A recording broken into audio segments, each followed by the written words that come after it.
Good morning and welcome to the Garland County Library. This is the Garland County Master Gardener's presentation. Our committee that's in charge of this is Know It to Grow It.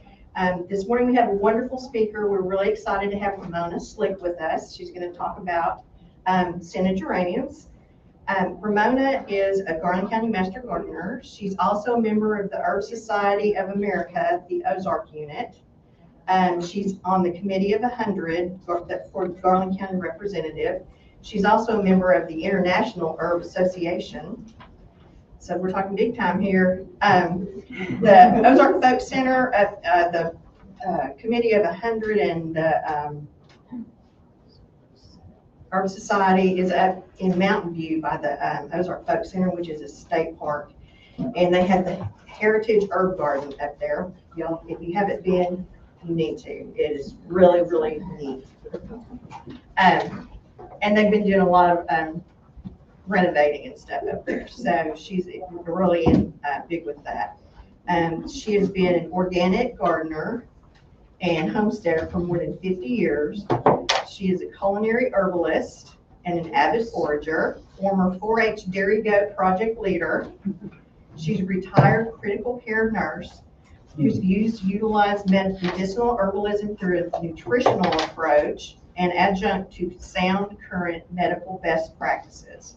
She's a lover of nature and mankind. Most importantly, she's a wife of 55 years to her soulmate Edward, mother of 6, grandmother of 10, and great-grandmother of 2 so far. Wow. So she's something else.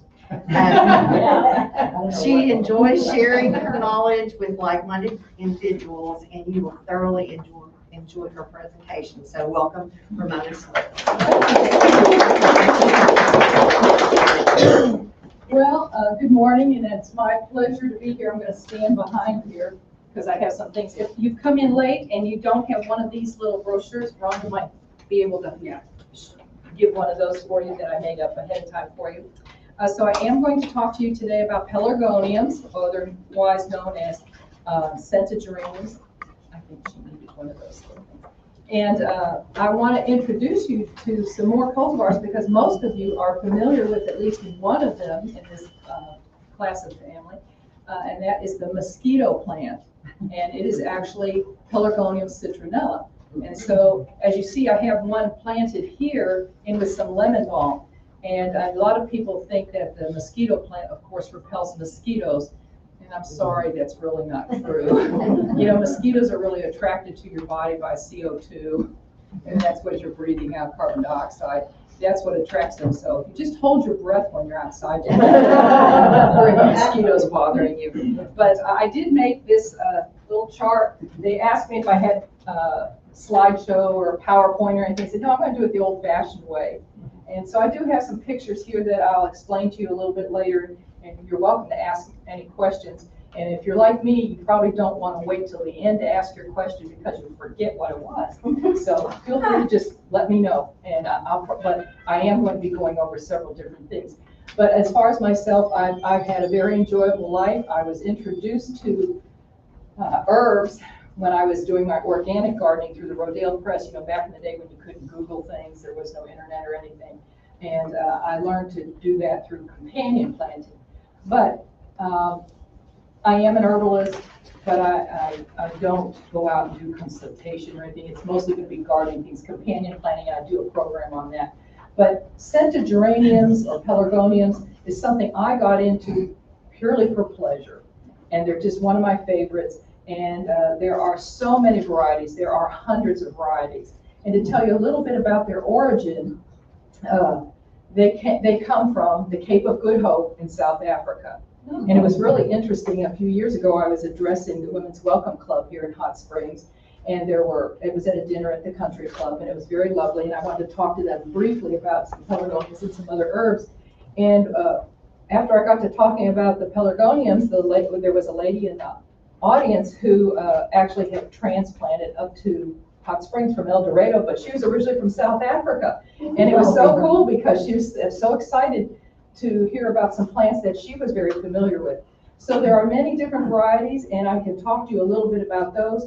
but we're going to actually have you do some things today. I think it's important for you to know that there are more than just the citronella, the mosquito plant. They are all very, they're perennial, but they're a tender perennial. In our zone 7 or even 8, you need to bring them in. And I have a lot of mine I keep in pots outside. And as you can see, they're in pots and they've been outside except for my babies. And I have some others over there that I propagated about 12 weeks ago. And we're going to plant those today. I want to show you how to propagate. Also, I brought a mother plant. She's looking kind of rangy. Some of them are very upright. This is a little gem, and they're very upright. Others cascade, and I found that my chocolate mint scented geranium does very well in a hanging basket. But these are mostly mother plants, the bigger ones. I have shared some of them with, that I have duplicates of with the Ozark Folk Center, State Park. I support them because they have a lot of things that going on there that show people how people live. It was a pass-along plant back in the early times. So they have some more cultivars and varieties. Jody? What do you mean by a mother plant? Okay, mother plant. This is what I'm going to be taking babies from, we're going to propagate from. So I just refer to them, and I just refer to them as all females, but of course they're not really females. But I just call them mother plant, like we refer to Mother Earth. But I let them get growing really well. Bloom time is over for these. They're a spring and early summer bloomer, different varieties at different times. I have some pictures up here of various ones. They can go anywhere from little white, delicate flowers. They're all very delicate. They're not like zonal or garden geraniums. They're not even in the same family. But the pelargoniums bloom early, and we actually propagate instead of in spring. You could do spring, but the best time is the end of summer. So these are going to begin to grow. They're going to be outside. They're going to enjoy the weather.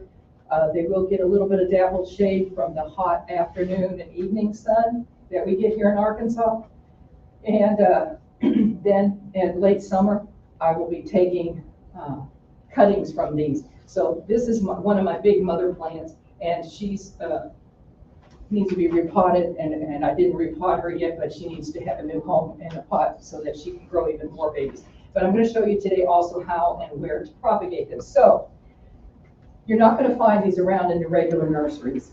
They're just not something that they're used to. And they're also a little more of an investment, so they're a little more expensive. But if the public wants them, they'll grow them. But I want to show you how to propagate them. So if you do get a mother plant, maybe you and some of your friends will each get a different kind, let it grow, have your own mother do your own propagation. Mm-hmm. And that way then I'm sure some companies probably don't appreciate me saying that.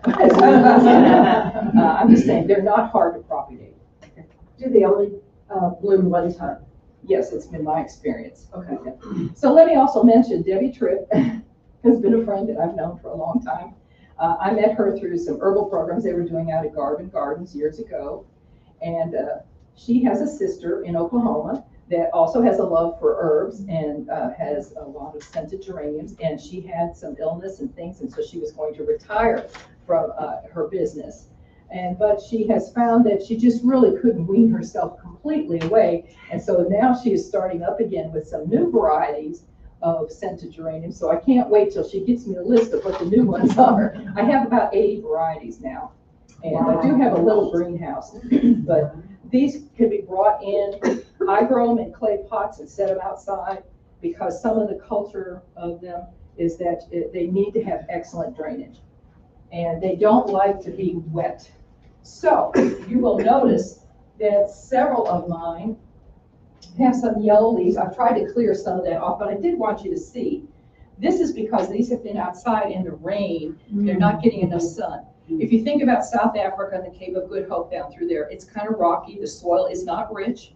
As a matter of fact, it's pretty thin. So you don't have to do anything really special with them, but they don't like having wet feet. You should let your pots drain and be dry out between waterings. If you stick your finger down about an inch, if it's dry, an inch up, then it's time. But if there's just damp on the top, don't water them. Okay, that's one of the big things. People have a tendency to drown their scented geraniums.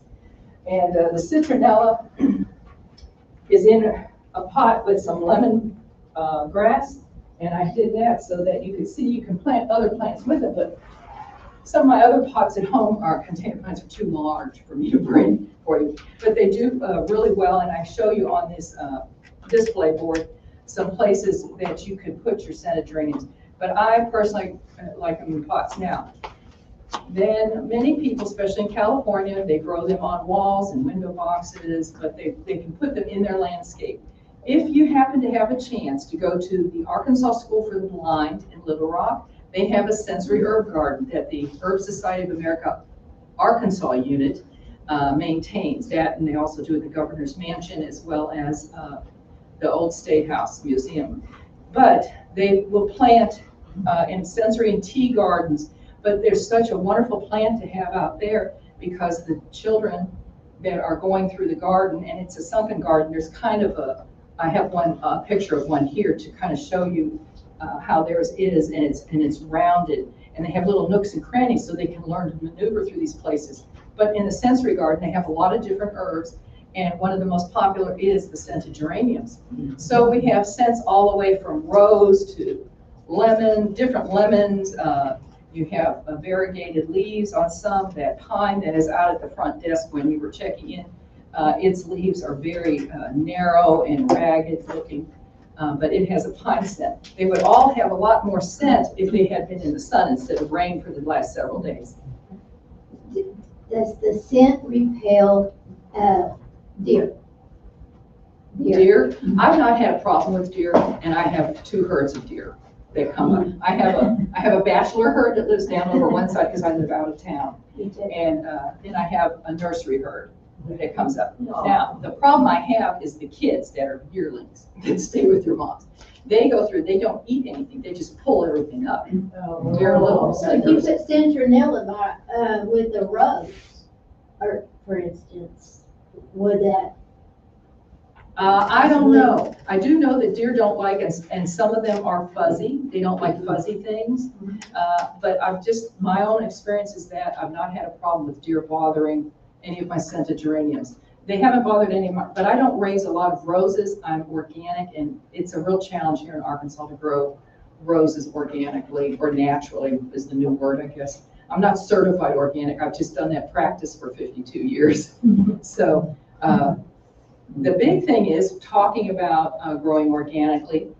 The problem that I've had with scented geraniums, which is very rare with pests, I did have a ginger one that I had to leave home and put it in quarantine because I noticed this morning after all these rainy overcast days in the little bracts there, I had some woolly aphids. And I was like, I just don't usually have that problem. But thinking about, they do tolerate dry weather, so you have spider mites could be a big problem for you. Generally speaking, if I have any things that I'm noticing the pests, DMV Beneficials is a company that is now established in Fox, Arkansas, and they have all kinds of solutions for pest management. And so they have lacewing larvae, they guarantee everything live. And Jamie Stanton is the name of the young lady. She's done work for National Geographic. She's an entomologist. And she has started this company, and it's a mail order thing, but everything's guaranteed live. Those are some things that you could put out around your garden and things like that. I have a natural beneficial insect population on my place because I've been organic for so long. And you know, if you do go organic, obviously it doesn't happen in a couple months. It actually could take you 2 to 3 years at least, especially if you've had any herbicides or pesticides on your place. It takes that amount of time for the beneficials population to gain a footing. So most of my thing is going out and picking bugs off, like potato beetles or stuff like that, which I just don't have a problem with. I use trap cropping as well, but that's a whole different subject. But I'm sorry, what was the name of that place? DMV Beneficials. Thanks. Sure. And she has a lot of solutions. She'll do consultation for you and everything, and just a young, enthusiastic person. And there are a lot of alternatives to chemicals. I'm just getting a little preachy there on that. But I was inspired to go organic because I grew up around a lot of Mennonites and Amish in northeastern Ohio. They were not necessarily organic, but in the 50s and 60s when I was growing up, pretty much everything was organic. You know, you didn't go to the store, you went to different markets and everything, and now it's the byword, but you know, the big chemical companies and stuff, you know, push people into a quick fix and just read Rachel Carson's Silent Spring, it still holds true for today, but that's my thing. But if you choose to use chemicals and stuff, please use them prudently. And there are alternatives that you probably never even thought of before. But so many people want everything knocked down and immediate results. We're used to fast food, fast solutions for everything. And some things just don't happen fast because you can knock down something, kill it right now, but then the next generation comes out. You have to get rid of the larva and everything. So that's why I pretty much handpick and watch. As I walk through my gardens each day, I just kind of check. And I don't really have too many formal gardens because my philosophy is I let things grow where they're happy. Like lemon balm, I was given a bucket of lemon balm from a lady, gosh, that was about 50 some years ago. And I didn't know much about it. And so at the end of the season, it was in a nice pot. I just kind of dumped it out on the compost pile. Well, it's all over my 10 acres. And that's okay because my horses love to walk through it. It does kind of seem to help them, that and the sage. They love to walk through those things. It's in the pastures. In my flower beds, it has not been that hard to get rid of it if it was a bother.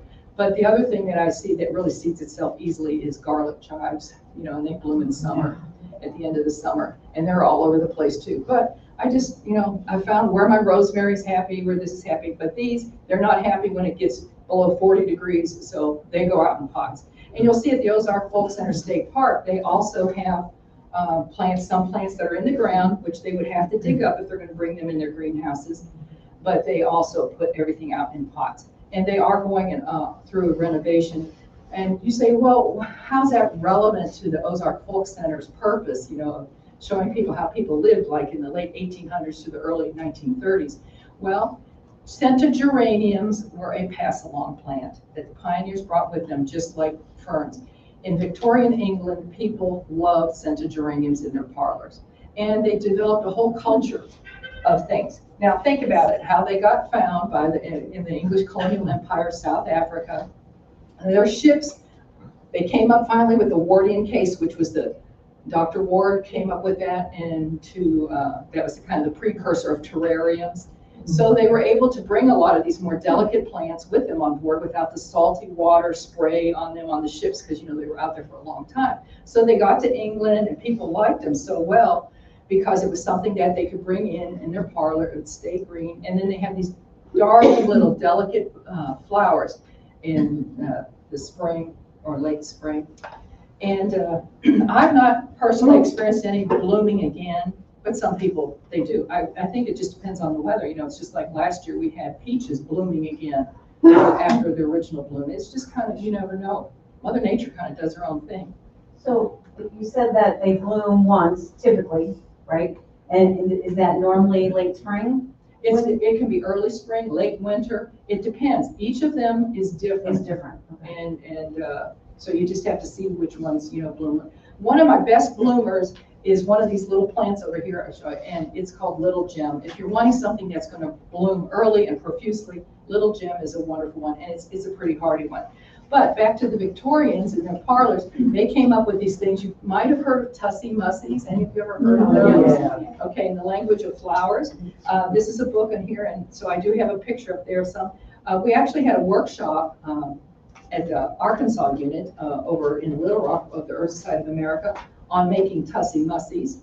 And these were things that people used to make. It was kind of like a corsage type thing, a bouquet actually. And they would put them together for special occasions, like something like maybe you have received you've had a new baby or something in the family. They would give them to you. Or sometimes it was sad things, like a funeral. And each of the flowers that were chosen in that particular bouquet symbolized something. If you look at the language of flowers, like rosemary's for remembrance.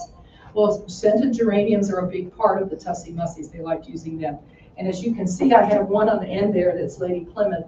The leaf is variegated. It's got a little bit of color. I have a beautiful one at home, but it wasn't showing any color, and it's called Snowflake.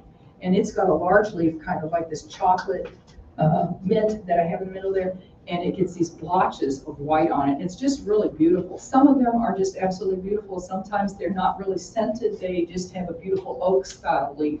there's a lot of variegation in leaves. And then some people have also modern-wise, they have hybridized them so that you have more cultivars. There is a book that the International Herb Association puts out. They publish a book every year on the herb of the year. This year it's turmeric. But in 2006, pelargonium, this is a small book too. They're much thicker now. But the pelargonium was the herb of the year in 2006. This book, I believe, is out of print, but you can still find it on the internet if you're searching through any of the book sales. I'll leave that up here so you're all welcome to look at that, or I can even pass it around so you can look at and see some of the pictures. It'll show you especially the leaf shape, size, color, and also the color of the blooms. There's some color plates in there. Ramona, what's the language for the geraniums? What do they symbolize? Well, different ones have different meaning. And some of them will have to do with being stalwart, and then others can be a more dainty configuration. So in this book too, you can see some examples of those, but what you have to really look up is and see what the particular cultivar is. I'm not sure who or how they exactly assigned those. I was looking at this one here. Well, here's one for a nutmeg geranium, which I have some of these for you. The nutmeg geranium is an expected meaning. Its meaning was for an expected meaning. This was for a bar mitzvah. So that's just one of the examples in there. And then they have one here that, a belated birthday or anniversary was a silver leaf geranium, and it means recall. So I'll pass that around too, that you can look at that. That's from the library that we keep in this plant study center at the Ozark Folk Center, by the way. Some of the other uses for scented geraniums, other than just for aromatherapy, is that they discovered that one of the scented geraniums that they named attar of rose was something that was useful to extract an essential oil from that, and they could use that as a substitute for the very expensive rose essential oil. And I have that here, and what I was going to show you today is something to do with culinary. This is from my attar of rose plant at home, but the extraction of the essential oil on these was used by Caswell Massey in England, the purveyors of perfumes and things. And a lot of the perfumes that you have today use scented geranium oil. So to let you know that that's a practical use of it. And I'm going to pass a couple of these around so you know. They're called attar of rose. And I'm going to start one over here. They're not going to be really strong today because they've been in the rain. I didn't bring that mother plant. I just cut some of her leaves off.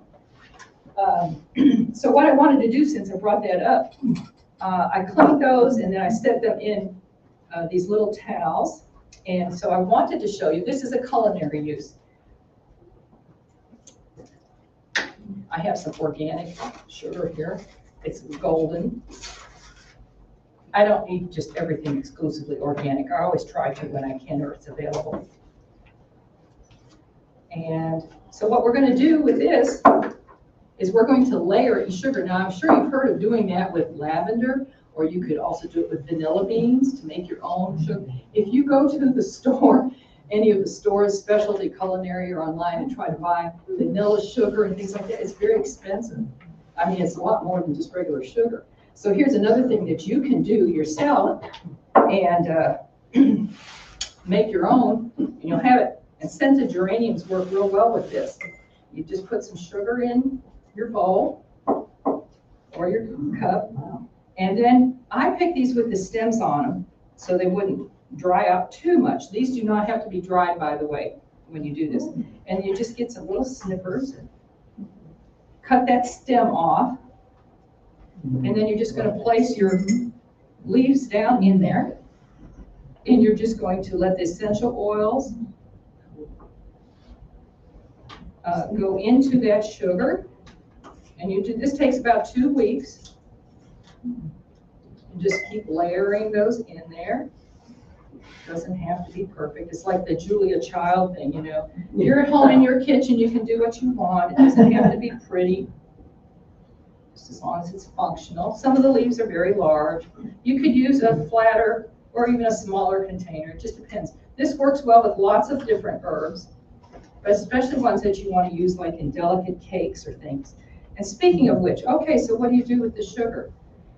If you're making something from scratch, like a cake or muffins or scones, which of course are very English, scones, then you can use this as your sugar substitute instead of plain sugar, and it will impart a delicateness to it. Now, if you're using chocolate or something really strong flavored, it would overwhelm this, but you could use like the chocolate mint. You good for tea? Yes, that's exactly right. And matter of fact, you can actually infuse them in honey, but I would chop them up if I was infusing them in honey. Do you want to chop the leaf or leave it whole? I would leave it whole in the sugar because you're going to want to dig it out. Now, if you want the actual leaf part, the plant part in your, like I make a lemon balm pound cake, I want my lemon balm in that, not just the essence. So that's another thing that you can do is you can just take it out, or you could pulse it, chop it up however you want it. But for the actual infusion, I would do it this way. Cut that off there. So the rose of attar is one that's used frequently, and your lemon herbs, the lemony ones. And there's such a huge, Rover's lemon is probably one of the really popular ones. But I'm just going to give you a little smacking of information so you can pursue looking these things up and finding out there is just all kinds of information out there about what to do. There are some medicinal applications, nothing's really proven, so I don't get into anything medicinal, especially with scented geraniums. I just do those just for fun, for enjoyment. So there you are, and then you can shake it up. You may have to add a little more sugar in time, but that takes about 2 weeks. And this is one of those things you can put in the sun. You don't have to put it in a dark, dry, cool place. It can be in your greenhouse if you want it. And it's the same thing is true with some of the vinegars, which you have some recipes on the back of that little handout. You can use any kind of sugar you want. Well, I mean, I wouldn't use powdered sugar, obviously. But, you know. Does the heat make it Wrong thing. infuse faster? Yes, because remember your essential oils come out when the heat of the sun is out, or in heat, it really makes your essential oils come to the surface. And that's the best time to smell your plants if you have any herbs that you're trying to get what their scent is. Now, if you don't like the scent of a certain plant, whether it's scented geraniums or any other herb, don't use it because it's not going to necessarily taste better. That's not always true. That's what that is. Can y'all see that? So on the back of this little sheet, you have scented leaf oil, scented leaf vinegar, and a scented leaf butter. The butter is awesome, especially if you're using a lemon crisp one. That's a lot of fun. But you'll notice on the inside, I have the recommended varieties for cooking. So those are what you're going to look. So sources. Can't find them really locally here. You could probably find some of the ones you want at the Ozark Folk Center. I know that they have a lot of scented geraniums. A lot are ornamental, others are for various things. Culinary-wise, I found for many years, I used a place out of Leicester, North Carolina, called Sandy Mush Herb Nursery, the Janes. They live on top of a mountain. They have a beautiful catalog. It's not in color, it's hand-drawn, but they have such a huge variety of herbs, especially scented geraniums, some that are really hard to find. But there's also other resources. Wellsweet Herb Farm, I think, is in New Jersey. There's others in Frederick, Texas. So just look around online. You'll find places to get them. I would not get them through a place that commercially grows all kinds of plants and everything. That's just my personal thing, because I don't know if they're going to give you a cultivar that's true to that or not, and they may not know that either. That's just my thought. I hope somebody doesn't get offended by that, but that's just my practice. I like to go to people that it's their specialty. And speaking of specialties, let's see, we're right on time here. I can talk a lot about a lot of things, so. But I did mention to you perfumeries. Here is an old Yardley English lavender. Any other boomers in here that remember when this was really big? Yeah. I'm going to pass this around too. So if you can open this, good luck, but this is like a tin. It's ancient. That's some of the things in perfumery, soaps especially, they're using scented geraniums to enhance their other oils. I did go to a national educational conference in San Antonio right before we had our plant sale, and there were more scented geraniums there, and so I picked up a few, and because I wanted to bring them to you to use. And so today what I wanted to do was to propagate some, to show you how to propagate them, as well as we're going to plant some of these babies. And as you see, I have here in front of us,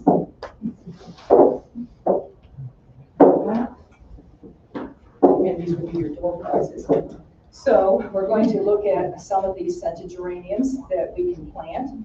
And this is just, I'm just showing you some different things you can do with your scented geraniums. This is, I got one out this yesterday morning, and I have a kitten that decided it was going to lay in the top of this. So this is kind of tilted over. I'm like, where did you come from? We have a barn, livestock, and I guess Mama brought them over. But at any rate, to the house. So this is called Blandford, and it's a little more erect. It was more erect till Kitty laid on it. Then I have, for example, over here, this is a nutmeg right here. It's got a smaller leaf. Nutmeg is kind of a warm smell. You could use that, you could chop it up and put it in like flavored cookie. You can enhance it with a little bit of nutmeg. Nutmeg goes a long way into the herb. But then I have marked down here what each of these are. This is the lemon rose, and you see the leaf structure is different. This is that chocolate mint. It gets fuzzy and bigger leaves. In a greenhouse, to keep it organic is really tough too. But I found I had trouble with bringing basil in and poinsettias. I just hate to throw any plants away. And so I was bringing them in my greenhouse. Well, I started having white flies. No matter what I did, I had a lot, and I have a lot of little lizards and things that live in my greenhouse. They move in for the winter.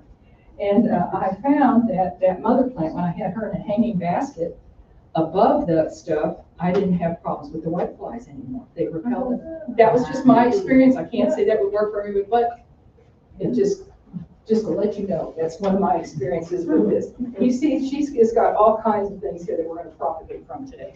And I'm just showing you, this is a strawberry jar. And so I just planted some scented geraniums in there. Now, if they're ones that like this, that's going to get really big, this is great if you wanted to, cut from this a lot. That would keep it in touch. But some of them are going to be too big. Others are very delicate, like the nutmeg. Nutmeg also gets trailing, so it's good in the hanging basket. So, what we're going to do first is take our cuttings. And when you want to do a cutting, get some good little snippers. You don't need the big bush type. And what we're going to do, what we're going to look for on our plant is a node. To stick in. Trying to get something to fit in there. Cut right below that. I always cut it a little bit of an angle. And so you'll see here, I'm going to pass this around. You can see that there's a little bump. If you're not necessarily a master gardener or someone that's familiar, there's a little bump there. And that's the node, and we want to go ahead and use that to stick in. But I'm going to just pass this one around so you all can check it out to see what I'm going for.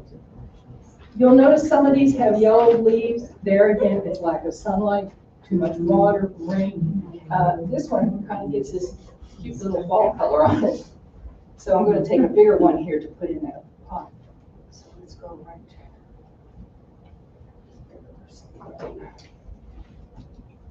I want to snip from. And I'm going to take those couple of bottom leaves off.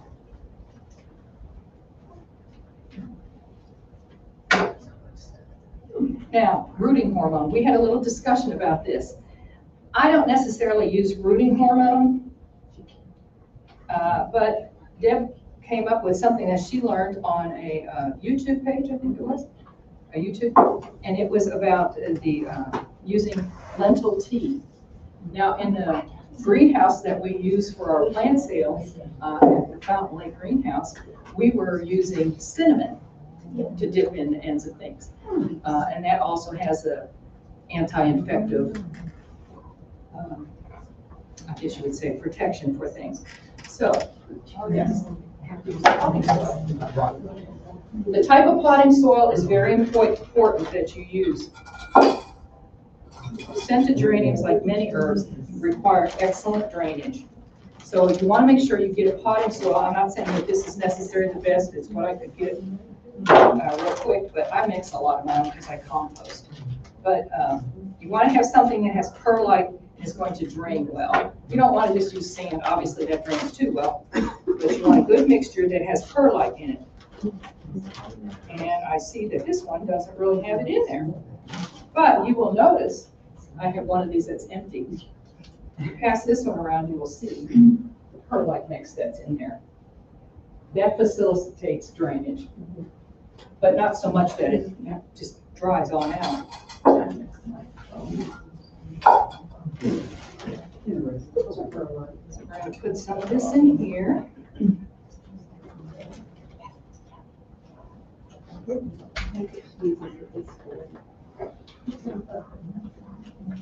You can mix sand in there too, though, right? You could if you're making your own mix, but sand, you know, you have to be careful what you're mixing it with, because sometimes when it's wet, depending upon what you're mixing, especially if it's a clay, you know, potting mixes are so different.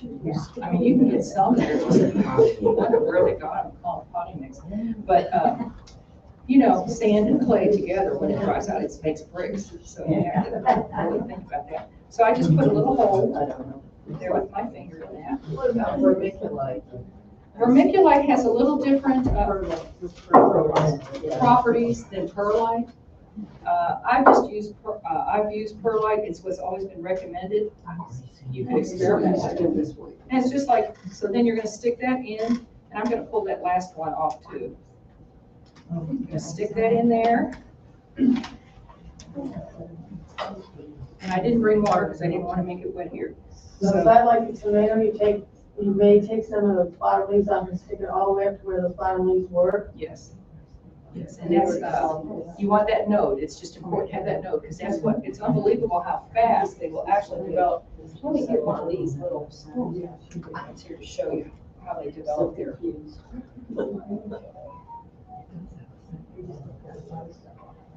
Have you ever tried to propagate in water? Yes, and you can, but I will say that the real delicate ones will propagate in water, but you never know for sure if it's going to. And my experience has also been, this is a rose scented, I'm going to pull out of here. It's also been my experience that if you propagate in water, they're just not as strong. They're more spindly. It will work. So, if I take this kind of a part there, I wanted to show you the root structure here. These are 12 weeks old in here, but they grow down, and there's your little roots already in there. And so we're going to go ahead and plant this. And this one is a rose scented. It's not necessarily a rose of attar. It's not a rose of attar necessarily. I just use my hands usually at home. As a nurse, I wore gloves. Gardener, I don't. Actually, keep your nails manicured. So what did you say about that potting soil that you're using? Well, this one was just something that I grabbed because I forgot to get the good potting soil that I wanted. And you want to make sure that it has perlite mixed in it, because that really facilitates the drain. So I'm going to mix that little bit that came off the roots in the top thing here. That's just what really helps keep it healthy, because they don't like, once they're established, they don't like staying wet. So you would not want to just constantly leave it wet. Let the topsoil dry out. Like I said, put your finger down about an inch in there. Let that dry out. So what is the good potting soil that you want? Well, it's hard for me to say because I compost, so Okay. I mix. Okay. I mix my own. I went to Oklahoma State University, oh gosh, in the 80s, and did a short course on greenhousing. And so we learned how to, in a cement mixer, mix it, but you know, I don't have a cement mixer. I just do it in my wheelbarrow. And I dump the perlite in on top of my potting soil. And when I can get it, I get sunshine mix. But there are other kinds out there that you can get, but I'm buying them through larger sources than just like at Walmart or something like that. But you know, unless you're getting into doing a lot of that, but I use my compost and then I add stuff to that. And of course I get soil tested on it so that I know exactly what's in it. But I have horses, pigs, had chickens, don't have them anymore. And we have lots of leaves. And when the tree trimming people come around, we always tell them, oh, please dump that on my place, you know, if they're getting it from areas where they haven't sprayed. I'm always real careful about that. You have to be careful. Let me also mention to you, if you do have livestock and you're feeding them hay, if you're organic, you can have a real big problem because in their manure, if they're eating hay that's in the fields that are being sprayed, I can't think of the name of the herbicide that they're using, it will affect your compost. There's no way to get rid of that. So you have to really know where your sources are, where you're getting hay. If you're using hay, feeding horses, obviously hay is not going into my compost. It would be full of Bermuda grass and everything. But when it goes through the digestive tract of a horse in particular, the seeds will come through. But that particular product goes through their digestive system and everything. Cattle, maybe not as much because of the way they digest their food. It's different than a horse.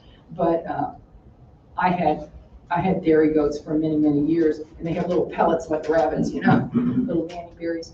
And I always have composted. I've always been lucky enough to have a lot of compost that I mix my other amendments to it, depending upon what I'm planting. So, do I have any other big questions about anything? On that potting soil, I noticed now that they have a lot of them that already have fertilizer in it. You have to be careful of that. You do, because there again, these are plants that don't need a lot of fertilization. I would say they need a good balance. This is an indoor-outdoor plant mix, bigger plants and more. Feeds up to 9 months, not in our heat. In Arkansas and southern heat, that fertilizer doesn't last that long that they might already put in it. And you also have to watch because some of the bags that I've got before of fertilizer, they'll have a big chunk where it didn't really get mixed in or other amendments. And you know, you have to break that up. So that's why I take everything and dump it in a wheelbarrow and just mix it and go from there. And it just seems to work real well for me. Okay, I'm going to pass this around too so you can just kind of rub those leaves, keep one if you want. Does anybody want to come and try and do one of the propagations? Don't be shy. I didn't know I was going to be videoed on this. I'm trying to think if I covered everything that I needed to cover on this. Well, where can you buy the scented geraniums? The scented geraniums. In Arkansas? In Arkansas. The only place I know of is the Ozark Folk Center. Okay. There might be other places. Now, Deb's sister, Tulsa, right, was where she was. No, she was in Luther. She's in Chandler now. Chandler, okay, but I don't know if she's still selling or not. But there aren't any other places that I'm aware of that you can get anything other than the citronella cultivar, the mosquito plant. There could be out there. If they are, please let us know. But I do know the Ozark Folk Center has them. Then there are good resources online. There's reputable companies, like I mentioned, Sandy Mush Herb Nursery. There's some other ones too, Well Sweep Herb Farms. I can only mention the people that I've dealt with. You know, I'm sure there's other people that are good to deal with. But like I said, make a trip up to the Ozark Folk Center State Park. Say you just want to look at plants. It's in Mountain View, Arkansas. It is a state park. They do charge a fee to get in there, which I'm not sure, we were discussing that. We're not sure why they do that since it is a state park, but I think it's $15 for an adult. But they have a craft village, and then you can also look at the Heritage Herb Gardens. You can see a lot of the scented geraniums that are out there on display. Then they have a plant area that's covered over with very rudimentary like pergola, and they have a plant study center. You can go inside, get out of the heat for a little bit if you want, but they have lots of scented geraniums out there, different cultivars. But they do sell out fast. And when they used to have the garden show, you know, in Little Rock years ago, they always had a fabulous display. They won many awards for all their herbs. They have other herbs there too. And their scented geraniums were always awesome. And that's where I started getting a lot of mine. But for now, I only am aware of the mosquito plant, or what we call the Pelargonium citronella, that is out there. So that's why I say, get a friend, go with you, get 2 different plants, then you guys can propagate at the end of the summer, you know, after you're done enjoying it before you bring it in. propagate, and then you can share with people. That's just the way I do. Rhonda over here, one of my Herb Society of America herbies, and she's also a master gardener. She shares a lot of cool plants. She even started an ashwagandha for me, which I'm like, oh wow, that's really cool. I never even attempted growing that before. If you're into Ayurvedic medicine and stuff, but there's just a lot of plants that you can just share with people. That's what's great about being a master gardener. My plan is that this next spring for our plant sale to have many different varieties of pelargoniums for you. So if you can wait that, because I'm not interested in selling mine, I like to share. That's my career was a registered nurse, a critical care nurse, and now I just like to share the things that I know. I'm very amateur with my knowledge of pelargoniums. It's just I wanted to bring to you something else that you could enjoy, perhaps that you didn't know about. Very good. As we leave, not right now, but could you show us where that note is on the plant? Certainly. Because seeing it on the end of a stick is one thing, but where? And some plants show them off easier than others. But if you're comfortable with using rooting hormone, use that. Now, some people also say that when you take your cuttings, that it's good to let this kind of dry out for a few hours, harden off a bit, and it kind of scabs over a little bit, and then use that. I've never had to do that. I've just not had to do that. But everybody has their way, what works for them, maybe under their growing conditions, and just go for that. So I do protect them from the wind and the sun when they're getting going, and to make sure they're okay. And then I do wait till it stays nice and warm outside before I bring them out of the greenhouse. There's an old saying where I grew up, around 11 minutes in Amish. They always said, you don't plant your corn till the oak leaves are out the size of a squirrel's ear. And that's how I do, because then the soil is warm. Because we have some days that get up in the 90s longer, and then it drops down, in the 30s still at night. Spring can be really dicey, especially here in Arkansas. And so, excuse me, so I still find that I have a lot of hickory and oak trees all around our property. We have several acres. And so I just follow that adage, and I've been successful for 52 years with that on our place. So.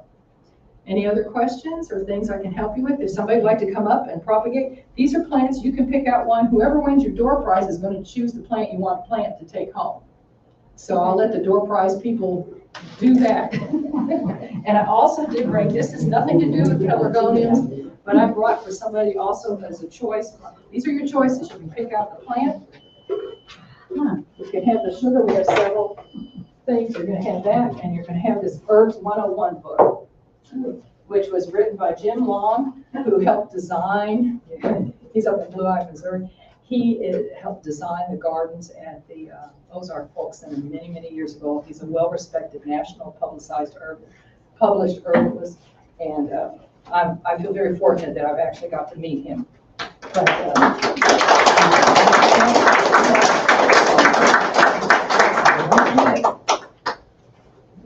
Okay, we're gonna do the drawing.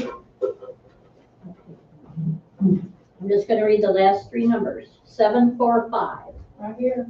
All right, so you need to choose if you want a plant, if you want the sugar, if you want the book, and if you want one of these that are already potted, I will put the names on it with them. But if you want to choose your own out of that, you go right here. this little baby right here. Oh, you want that? We'll wait and water it at home, right? Okay, the next one. I have a balcony. Perfect. Yeah. Potted plants are great on a balcony, so that is a chocolate scented. The chocolate. How many are we doing, Ramona? How many are we doing? I think we've got 7. 7? Okay, next one is 744. 744.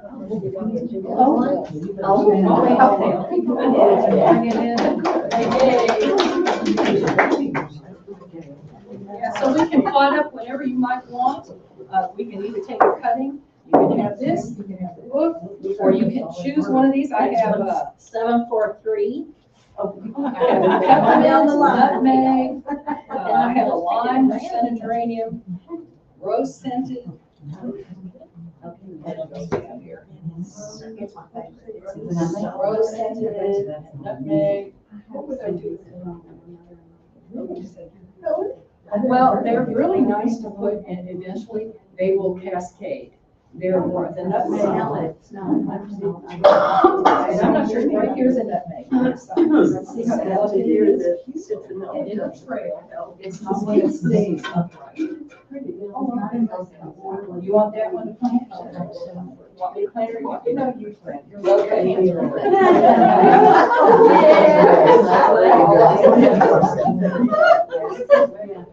Okay, the next one's 742.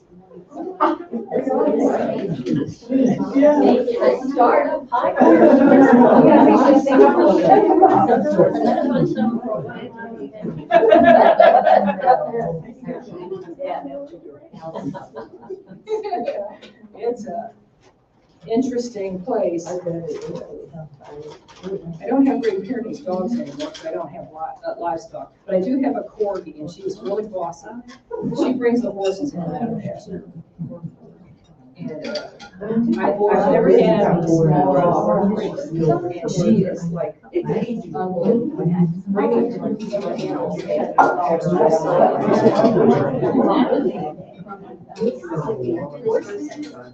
Certainly, that's great.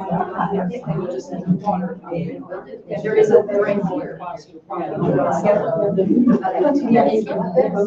you enjoy it. Now, if you have any problems with the plants you're taking home, please feel free to contact me. And I'll try to help you with whatever I can. Yeah. Okay, next one, 752. Okay. Yay. Okay, so we have sugar plant, and this is to take natural propagation harvest. Now, I did mention to you the pine one that's out there. That's got it. That's had their, that's we can propagate off of that too.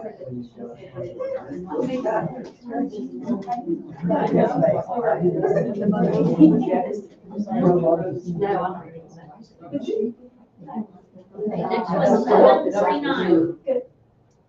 739.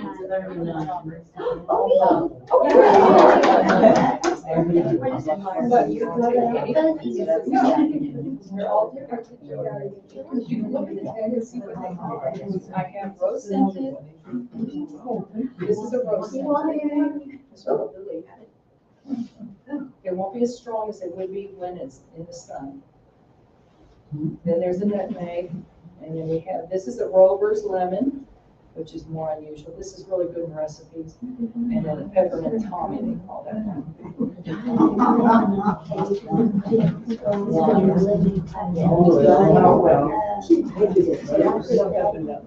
What I would do, this isn't very long, it isn't very big yet to take the leaves off of. But if you're getting a lemon scented type or any kind of citrus scented, when you're going to take a cake mix, or if you're making it from scratch, or even a plain cake mix, put the leaf in the bottom of the pan and pour your batter on top of that. And it'll leave a little imprint and everything, and then go ahead and bake it, and it gives the essence to it from that. That was one of the takeaways that we did. And, yeah, so the chocolate mint also will give the same thing if you're using like a chocolate cake. If you want a little bit of a mint to it.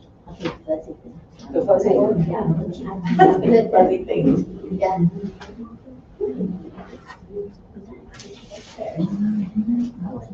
That's good information on Peppermint Tommy, hang on to that. We'll get them out of here and get planted. Oh, you're gonna plant it? Or I haven't. You're welcome to if you prefer.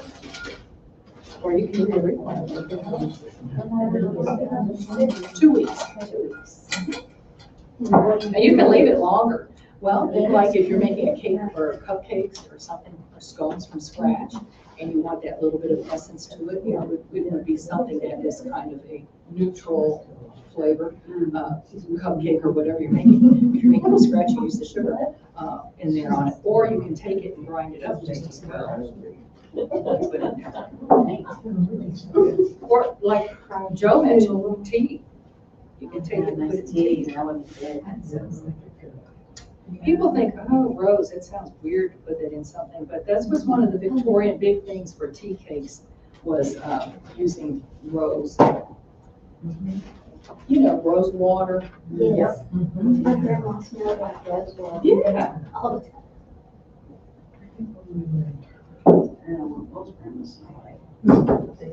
Oh, you. I guess I'm one of those. It's me now. So I say, all these old people. I'm one of those people. You got your tag, you put in, then you'll know what it is. Okay. So you think I would have made my decision by the time I waited up here, but. We have, I've got 4 more things. I know we have more people you can draw on. You want a plan? Or do you want to?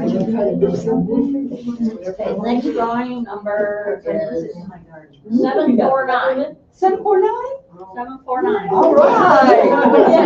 You always win. Yeah. We'll get somebody. What do you want, the rose? I don't know. It's a lie. It's all delicate. You always want to get bigger.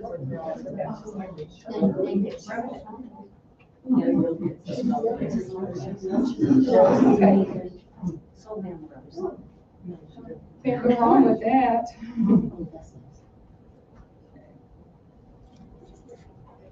Let you have the tag. I don't know that one. I got What is yours? 2 tags. Oh, there's an extra tag. I couldn't decide between this one and rose. Yeah, you can put it, sunlight. She said, turn it The thing is, So if you don't have a greenhouse, you bring it into. put it on your kitchen, you bring it in. Someplace that gets bright light. Okay. And that little booklet also has a little thing in it that I gave you that will let you know how to. in the summer, they need some shade. Right. So you can enjoy some different reading. No problem. My son is, he's in his Yeah.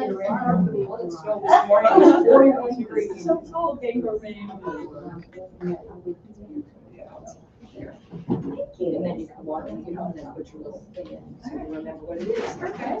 What did you like to do? I almost smell the rose. Is that what she did? Okay. I need to get my purse up on the table. You want to get that you purse from me? Next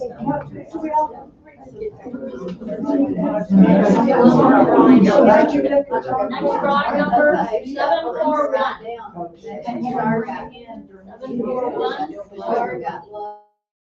Big lot. Yes, this one? It is.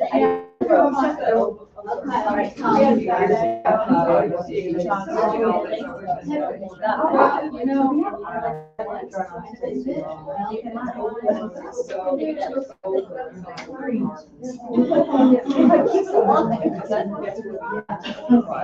We took over a couple of times, so.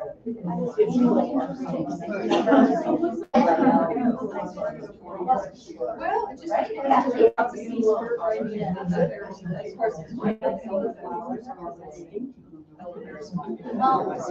Can you smell the nutmeg? And we have. It doesn't smell like a pie. I think it does. Something but right. It's not certain parts of the song. Did you see it on the cafe? I like.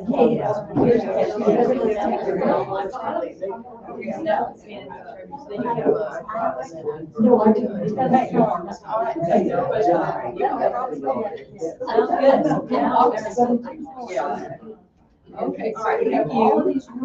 Oh, okay.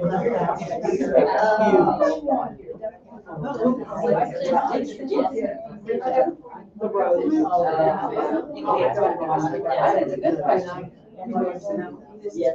Rub your fingers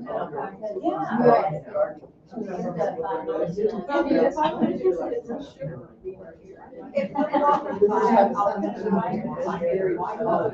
so we have this, yeah, she's getting. Yes, they put this. Oh, Or I can use this one, but just know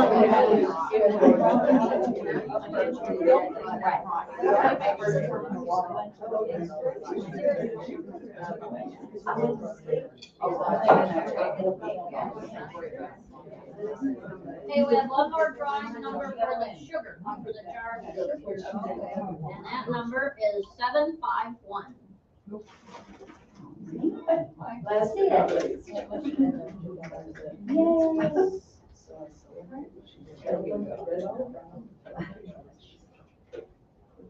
And you'll notice this has a little fuzzy leaf, and this will be one that, if you have the mint ones, when they get a little older, they're great to put in. So it's the seed. It's gonna catch. Do you want me to call? So I want to thank you all for coming. Thank you for coming today. Our next program is going to be native plants on June 27th with Diane Arrington and Linda Fleming. So hopefully you'll come. And butterflies. Oh, and butterflies, that's Yeah, right. the native plants and the butterflies. Oh, perfect. So we'll have kind of that for our next time. And feel free to now kind of go up and talk to Ramona about any of the things that you'd like to know. And thank you for coming from the Master Gardeners. Thank you. Thank you.